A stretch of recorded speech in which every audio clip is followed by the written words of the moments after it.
Fala aí, galera da Secretaria Estadual de Educação do Rio de Janeiro, curso normal. Hoje nós vamos falar um pouquinho de meio ambiente. Eu sou o professor Roberto Stabile, professor de Geografia, e olha só que assunto fabuloso. Nós vamos falar sobre questões ambientais, preservação, conservação, mudanças climáticas e problemas que a gente visualiza no nosso dia a dia, né? Quando você sai de casa e fala assim, caramba, hoje está muito quente. E aí você ouve falar sobre aquecimento global, você ouve falar sobre efeito estufa, e entre outros problemas que são muito comuns nos grandes centros urbanos, mas estão sendo discutidos no mundo todo. E a importância disso para a nossa sociedade. Bom, quando eu falo de problemas ambientais, eu tenho que entrar logo na questão das mudanças climáticas. Sabe muito bem que durante a Revolução Industrial, a primeira Revolução Industrial, lá no século XVIII para o século XIX, as questões ambientais não eram nem discutidas nessa época, tá? Nem discutidas. Sabe quando veio começar a ter essa ideia de consciência ecológica? Somente na década de 70, em 1972, com a primeira reunião ecológica da ONU, lá em Estocolmo, na Suécia. Na verdade, se falava sobre o meio ambiente, mas não tinha essa ligação. Tanto que nessa reunião ecológica se discutiu desenvolvimento zero, ou nada, desenvolver nada, ou desenvolvimento a qualquer custo, preço, etc. Ou seja, ou desenvolvo e tanto faz como tanto fez, ou eu não desenvolvo nada. Adivinha? É claro, os países querem desenvolver mais. E posso dar uma dica em números importantíssimos? Sabe qual é o país hoje que mais polui no mundo? Responderam China? Acertaram. 28% dos gases emitidos são da China. 15% dos Estados Unidos. Olha só, duas grandes potências com quase metade da emissão de gases no mundo. Isso é gravíssimo por quê? Porque a gente está falando de países extremamente industrializados que hoje estão dominando o cenário internacional. Então, quando a gente fala um pouquinho de meio ambiente, a gente tem que levar em consideração isso.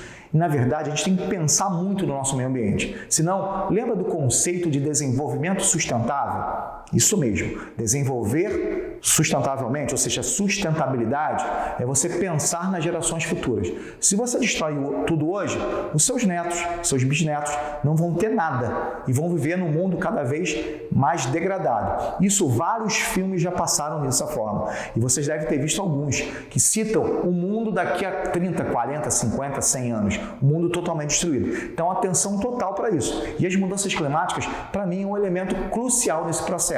Por quê? Porque a gente está vendo elevação de temperatura, queda de temperatura, lugares estão cada vez mais quentes, lugares estão cada vez mais frios. Isso é mudança climática. Para a gente simplificar os nossos estudos, a gente pensa onde nós moramos. Por quê? Porque quando você fala de mudanças climáticas, você pensa o mundo, você pensa derretimento das calotas polares, e isso tudo vem prejudicando muito a vida, o equilíbrio ambiental. Agora, pensa na sua cidade. Eu, por exemplo, moro aqui no Rio de Janeiro, como muitos. Eu sei que vocês moram em outras cidades próximas ao Rio, um pouquinho mais distantes. Quais são os nossos principais problemas urbanos? Poluição? Sim, poluição atmosférica, bastante. Efeito estufa? Também. Na verdade, a poluição me causa vários problemas. A gente tem ilhas de calor. Por exemplo, você mora em determinados bairros quando as temperaturas são maiores. O bairro onde eu moro, as temperaturas são maiores devido à poluição, devido à dinâmica do bairro. Por quê? Porque você transformou a paisagem. Você colocou lá os elementos, construiu, botou asfalto, cimento, etc. E as temperaturas aumentaram. Isso fez com que nós tivéssemos uma mudança nesse processo. Somando com a poluição que impede que esses raios solares voltem para o espaço, está aí o efeito estufa, está aí os problemas ambientais dos grandes centros urbanos. Além de, nós falamos já bastante sobre isso, a poluição dos rios, por exemplo, o lixo, que a gente não tem onde colocar. Imagina só a população que a gente tem no Rio de Janeiro, na cidade do Rio de Janeiro, são aproximadamente 7 milhões de habitantes, o lixo que se produz, aonde eu vou colocar esse lixo? Será que eu estou colocando de forma adequada? A gente não sabe também. O que é a forma adequada, inclusive, de se colocar esse lixo? Então, nós temos muitos problemas ambientais urbanos com características que estão relacionadas primordialmente à elevação da temperatura, a poluição, o lixo, contaminação das águas.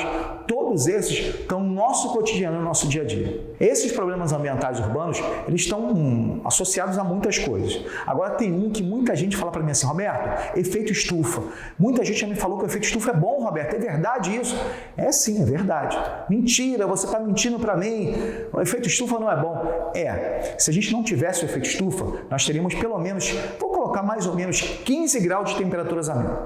15 graus a menos. Pensa você acordando, tá 20 graus no Rio de Janeiro, 5, porque é 15 graus a menos sem efeito estufa. O problema é que quando você intensifica a poluição, esse efeito estufa fica muito mais grave. E aí essa temperatura aumenta mais do que o normal. Por isso que a gente fala muito desse efeito estufa como um grande problema ambiental urbano. Mas tem um outro, galera, que já aconteceu no Brasil. Não é comum. Já tivemos indícios em São Paulo, principalmente em Cubatão, devido ao problema ambiental que aconteceu lá na década de 80, se eu não me engano. E esse problema é chamado chuva ácida. Bom, Roberto, toda chuva é ácida. Ela pode ser ácida, mas não com a acidez das grandes poluições que tem. Por exemplo, nos Estados Unidos, na Europa, na China, no Japão. Não. A nossa chuva pode ser até ácida, mas o grau de acidez, o pH ácido da nossa chuva, está relacionado com o nível de poluição muito mais baixo. Por isso que nós não colocamos no Brasil a ocorrência de chuvas ácidas. Ou seja, os países que têm chuvas ácidas são países de extrema poluição, países com altíssimos níveis de poluição. Então já associem isso, chuva ácida, bastante poluição. Bom, a gente falou dos problemas urbanos, mas existem problemas relacionados à agricultura. Como assim, Roberto? A agricultura também tem problema? Claro, porque a gente está falando de uma grande área, ou cada vez mais a necessidade de você plantar. Havia uma teoria chamada malthusiana. Malthus falava o seguinte, que a população cresceria como uma PG, uma progressão geométrica, muito, enquanto a produção de alimentos seria uma progressão aritmética, devagarzinho. Ou seja, que no futuro eu teria fome. Por que eu teria fome? Porque eu ia ter muito mais gente do que alimentos. E essa população ia ocupar áreas que deveriam ser plantadas, áreas de plantação. Isso aconteceu? Não. Por quê? Porque a tecnologia veio. E praticamente a Revolução Verde trouxe muito mais produção para o mundo todo. Consequentemente, o que eu tive? Insumos químicos e entre outros produtos industrializados, inclusive o pior de todos, que são os agrotóxicos. Tanto que hoje, quando você pensa em agricultura, você pensa logo na questão ambiental do uso do agrotóxico na agricultura. Infelizmente, passou a ser uma, aspas, necessidade agrícola. Por quê? Para você produzir para o mercado externo. Então você precisa de um produto de qualidade que não tem acesso à praga. Ou seja, para isso você utiliza muitos agrotóxicos. E isso interfere diretamente na nossa vida. Consequentemente, atenção total a esse processo. É claro que no Brasil vem crescendo demais a agricultura orgânica, que é uma agricultura que não usa agrotóxico. Vem ganhando espaço, entretanto, ainda tem um preço muito mais salgado que a agricultura tradicional, infelizmente. Mas uma tendência de a gente conscientizar para usar menos agrotóxico é fundamental. Uma outra questão importante quando a gente fala na questão ambiental, e eu falei sobre agricultura, falei sobre a questão urbana, é que nas regiões florestais também a gente tem que tomar cuidado. Por quê? A tamanha importância que tem isso para o nosso dia a dia, galera. A riqueza, a biodiversidade da floresta, dos povos nativos da floresta, é importantíssimo isso. A gente não só preservar a floresta, preservar os povos e o conhecimento desses povos. Então é fundamental diminuir ainda mais, se pudesse cessar o desmatamento.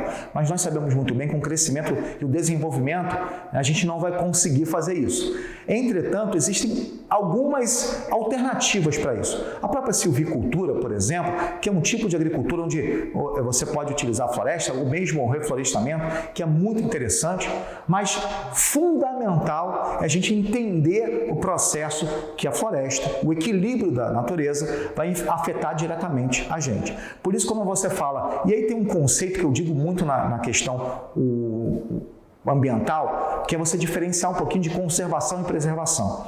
Isso vem acontecendo no Brasil nos últimos anos em alguns espaços, alguns corredores. Por exemplo, o que é preservar? Preservar é a ideia de intocabilidade, tá? Você não tocar. Então, quando você tem áreas de preservação ambiental, ali você não pode tocar. O que é conservar? Conservação é quando você pode usar de forma sustentável. Como assim usar de forma sustentável? Vocês vão ver o seguinte, a sustentabilidade, o uso de forma sustentável é, por exemplo, como acontecia na década de 70 e 80 dos seringueiros na Amazônia, que você utilizava o látex das seringueiras, mas sem destruir a floresta. Esse é o grande exemplo. Tanto que o grande Chico Mendes, ele foi morto por causa disso. Questões não só da questão ambiental, mas a questão de terras. Por quê? Estava relacionado a um processo de, como a gente sabe muito bem no Brasil, o problema da terra no Brasil hoje que é gravíssimo também. Bom, quando eu falei de desenvolvimento sustentável, eu queria citar uma coisa que eu digo muito importante, que eu acho que eu já citei em várias aulas. Desenvolvimento sustentável é a ideia que surgiu na década de 80, que se consolidou muito na reunião ecológica do Brasil, né, no Rio de Janeiro, em 92, que diz o seguinte: nós temos que utilizar sim, mas de forma adequada para que as gerações futuras possam utilizar também essa questão ambiental. Então, quando você fala de sustentabilidade, você fala disso. E aí, tem uma vertente muito importante quando a gente fala da questão energética no Brasil. Por quê? Porque hoje, quando você fala de desenvolvimento, e eu falei da floresta, eu falei de áreas agrícolas, etc., eu também tenho que falar da produção de energia. Hoje no Brasil, como é que é a matriz energética? Calma aí, Roberto, que negócio é esse de matriz energética? A gente vai explicar daqui a pouco o que é a matriz energética, que seria o quê? O processo, né, que você tem a utilização de determinadas fontes de energia no Brasil. O que o Brasil utiliza mais? É a pergunta. Pronto, aí. Qual a fonte de energia que mais é utilizada no Brasil? Roberto, falei hidrelétrica. Infelizmente é o petróleo. Mais ou menos 38% do Brasil utiliza petróleo. Mas por quê? Porque o Brasil é um país rodoviarista. O Brasil é um país que utiliza, né, o transporte rodoviário como base. Por isso que nós utilizamos muito o petróleo.